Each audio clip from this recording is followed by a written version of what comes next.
ओम श्री गणेशाय नमः। चलिए आज का अध्याय शुरू करते हैं। आज का अध्याय भी हमारा छठा अध्याय होगा और उसके बाद हम 7वें अध्याय पे जाएंगे। तो आज के अध्याय शुरू होता है यहाँ से। प्रभु, आज मैं अत्यंत धन्य हो गया। जिन भगवान श्री हरि के दर्शन करोड़ों जन्म तपस्या करने पर भी नहीं होते, उनका सौभाग्य मुझे सहज में ही प्राप्त हो गया है। हे नाथ, आप चतुर्भुज, किरीटधारी, शंख चक्र आदि से समन्वित, समस्त दिव्य आयुधों से सुसज्जित तथा गरुड़ पर आरूढ़ होकर गमन करने वाले हैं। आपको मेरा बारंबार नमस्कार है। हे प्रभु, आपने मेरा मस्तक छिन्न किया, यह बड़े सौभाग्य की बात हुई। साक्षात आपके द्वारा माना जाना तो निश्चय ही मोक्ष रूप परम पुरुषार्थ का कारण होता है। उससे निश्चय ही मुझे मोक्ष की प्राप्ति होती, किंतु अब पुनर्जीवन होने से मैं उस दुर्लभ मोक्ष से वंचित ही रह जाऊंगा। भगवान ने उसके सिर पर हाथ फेरते हुए कहा, भक्तराज, तुम्हारा इच्छित अवश्य प्राप्त होगा। तुम्हारी पत्नी पतिव्रता है, इसी के अनुरोध से तुम्हें पुनर्जीवन की प्राप्ति हुई है। हथनी ने भगवान की स्तुति की, प्रभु, उस शोकग्रस्त अवस्था में मुझसे जो भूल बन गई उसे क्षमा करे। उस समय आवेश में आकर मैं आप परमेश्वर के प्रति अनेक दुर्वचन प्रयोग में ला बैठी थी। भगवान ने उसे भी मीठी वाणी से परितुष्ट किया और गरुड़ पर चढ़कर गजराज के काटे हुए मस्तक सहित कैलाश की ओर मन के वेग से समान चल दिए। वो शीघ्र ही जगतजननी पार्वती जी के भव्य भवन में जा पहुंचे। 7वां अध्याय, शिशु के धड़ पर हाथी का मस्तक लगाना। भगवान श्री हरि को हाथी के मस्तक सहित आते देखकर जब सब उपस्थित समुदाय ने खड़े होकर उनका स्वागत किया, जब पार्वती जी को यह ज्ञात हुआ कि शिशु के धड़ पर हाथी का मस्तक जोड़ा जाएगा, तब वे अधिक व्याकुल होती बोली, जनार्दन, तुम तो मेरे पुत्र को निरा पशु ही बना देना चाहते हो। अवश्य ही इसके वध में तुम्हारा ही हाथ रहा होगा, क्योंकि तुम किसी को सुखी नहीं देखना चाहते। मेरे शिशु होने के समाचार से तुम्हें यह भय हुआ होगा कि कहीं बड़ा होकर मेरी पदवी न छीन ले, इसलिए शनिश्चर को साथ लेकर यहाँ आए। फिर हमें अनुग्रहित बनाने की दृष्टि से हाथी का मस्तक ले आए, जिससे कि मेरा पुत्र पशु और महामूर्ख बना रहे। कहो, तुम्हारी चाल यही थी न, जो प्रायः सफल हो गई। भगवान मुस्कुराए। तभी वहां खड़े हुए शनिश्चर ने कहा, माता, आपका अनुमान यथार्थ नहीं है। भगवान श्री हरि तो शिव सभा में बहुत पहले से विराजमान थे, उनसे मेरी भेंट भी कभी नहीं हुई। फिर यह तो जो कुछ भी करते हैं उसमें लोक हित ही निहित रहता है। तब यह किसी भय, आशंका, पक्ष अथवा प्रमादवश भी ऐसा कर सकते थे। उमा बोली, तू भी मिथ्या कह रहा है शनिश्चर। जब तू नीचे दृष्टि किए रखने कारण किसी की ओर देखता ही नहीं, तब तूने भगवान श्री हरि को वहां बैठे हुए किस प्रकार देख लिया। इससे यही प्रतीत होता है कि मेरे पुत्र की हत्या के षड्यंत्र में तुम भी सम्मिलित रहे हो और तुमने जानबूझकर ही मेरे पुत्र को मार डाला। शनिदेव ने अत्यंत विनयपूर्वक कहा, जगजननी, आप शंका मत करिए। चाहे मैं किसी की ओर नहीं देखता तो भी बोल चाल को सुनकर किसी को भी सरलता से पहचान सकता। आंखों से काम नहीं लेता तो क्या मेरे कान ही समूचे दृश्य को मस्तिष्क तक पहुंचा देते हैं। फिर भी पार्वती जी को संदेश न हुआ जानकर भगवान श्री हरि ने समझाते हुए कहा, देवी, मेरे बल पराक्रम से अनभिज्ञ हो, इसलिए इस प्रकार की बातें कर रही हो। यदि मैं तुम्हारे बालक की हत्या करना चाहता तो प्रथम तो उसे प्रकट ही नहीं होने देता, और प्रकट हो जाता तो सभी के सामने सुदर्शन चक्र से उसका सिर कटवा लेता। विश्वास करो पार्वती, ऐसा गर्हित कार्य कभी नहीं कर सकता। फिर मेरा पद अक्षय है, उसका न कभी नाश होता है और न वह पराये हाथ में जा सकता है। मेरे ही समान ब्रह्मा जी और महादेव जी के भी पद हैं, जिनके अधिकारी निरंतर वही रहते और कोई नहीं। ब्रह्मा, विष्णु, महेश ये तीनों ही परम शक्तिमान हैं, जिनका कार्य क्रमशः संगोपति, पालन और प्रलय है।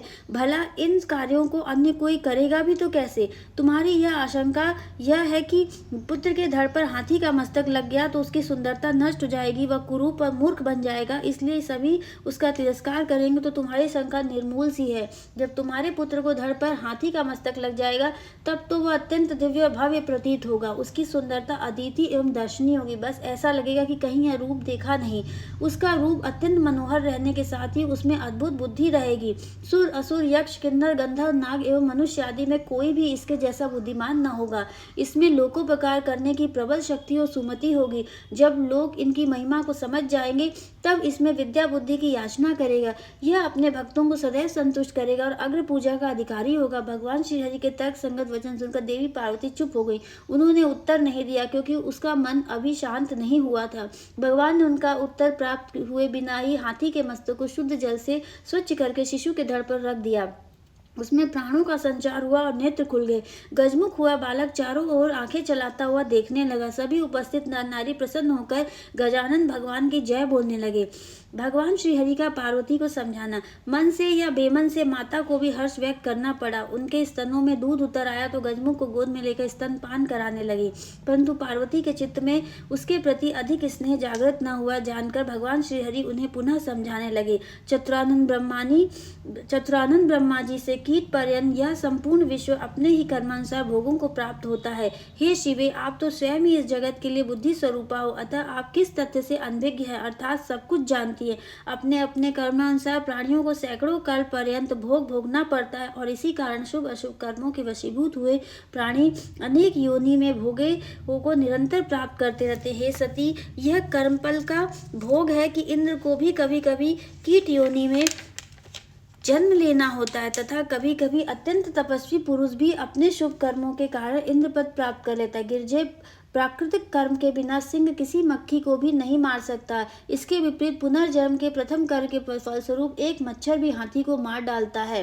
कर्म के फल से ही सुख दुख भय शोक एवं आनंद की प्राप्ति होती है। शुभ कर्मों के फलस्वरूप सुख और हर्ष की तथा अशुभ कर्मों के वश स्वरूप दुख शोक आदि की प्राप्ति होती है। कर्मों के शुभ फल के उपार्जनार्थ भारत देश अत्यंत योग्य एवं पुण्य क्षेत्र है, अर्थात इस देश की भूमि पर कर्म करने का फल शीघ्र ही उत्पन्न हो जाता है। गिरजानंदिनी भगवान श्री कृष्ण ब्रह्मा के भी विधाता, काल के काल निषेक के भी निशेष करता, कर्म फल के प्रदाता, संहारक के भी संहारक, पालन करता के भी पालक, पर से परे तथा गोलोक के स्वामी हैं। वह सभी नाथ तथा परिपूर्ण तम ब्रह्म है। हम ब्रह्मा विष्णु महेश्वर सभी जिस पुरुष की एक कला मात्र है, उसी का एक अंश यह महाविराट है। उस महाविराट के ही लोम छिद्रों से हम समस्त विश्व स्वामिष्ठ हुआ है। उसके कुछ कलांश धर्म में विद्यमान है तथा कुछ कलात्रों के भी विभिन्न अंश होकर यह संपूर्ण जगत बना है तथा बिना यज्ञ की स्थिति में उसी में है। इसलिए देवी, तुम सृष्टि के इस रहस्य को समझने की चेष्टा करो। अपने चित्त में उत्पन्न हुई अशांति एवं तर्क वितर्क को त्याग कर अपने पुत्र को संभालो। देखो, वह अत्यंत प्रतापी एवं महिमावंत है। भगवान के उक्त वचन सुनकर पार्वती का चित्त कुछ स्वस्थ हुआ और तब उन्होंने श्री हरि की स्तुति की। प्रभु, आपकी माया बड़ी अद्भुत है, उसमें तो क्या शिवजी भी मोहग्रस्त हो जाते हैं। यह मेरी कैसी मूर्खता थी कि आप तो मेरे पुत्र को जीवित करने के प्रयास में लगे थे और मैं मोह में पड़कर अपने प्रति और आपके प्रति अशब्द कह रही थी। हे जगन्नाथ, आप विशाल हृदय हैं, मुझे तुच्छ नारी के प्रति रोष को त्याग कर अनुग्रह कीजिए। आपने मेरे पुत्र को जीवित करके मुझ पर अत्यंत अनुग्रह किया है, उसे मैं कभी भूल नहीं सकती। हे दीनबंधु, मुझ मूर्ख स्त्री को क्षमा कीजिए प्रभु।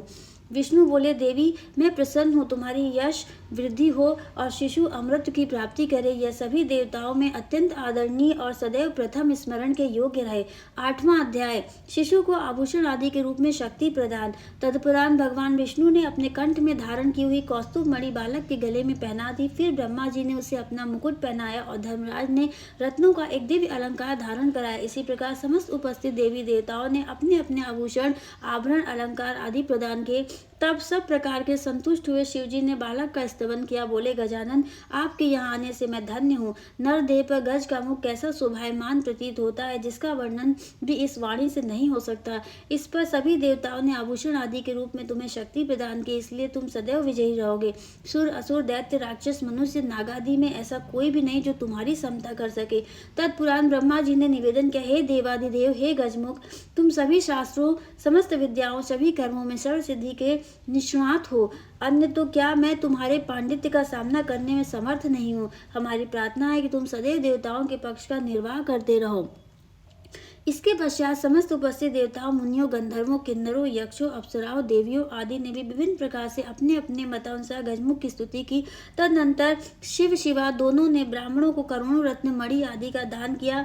बंदी जनों को सैकड़ों हजारों हाथी घोड़े प्रदान किए। तत्पुराण शिव शिवा ने मंगलोत्सव मनाते हुए ब्राह्मणों को भोजन कराया था। वेद पाठ एवं पुराण पाठ के भी आयोजन किए।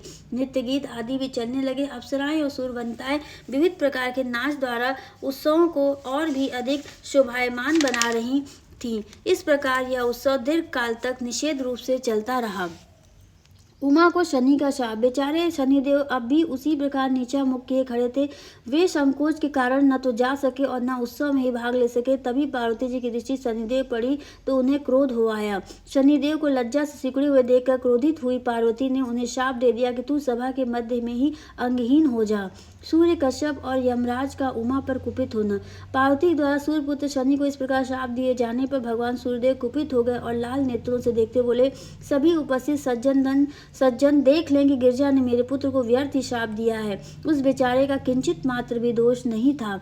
वह दर्शनार्थ आया था और गिरजा की अनुज्ञा प्राप्त होने पर ही उसने बालक को केवल एक झलक देखी। फिर अब जबकि बालक पुनर्जीवित हो गया और उसी उपलक्ष्य में उत्सव मनाया जा रहा है, तो इस अवस्था में उसे शाप देने का प्रयोजन ही क्या था। कश्यप और यमराज भी क्रुद्ध हो गए, तीव्रता से कहने लगे, शनि का कोई अपराध नहीं था।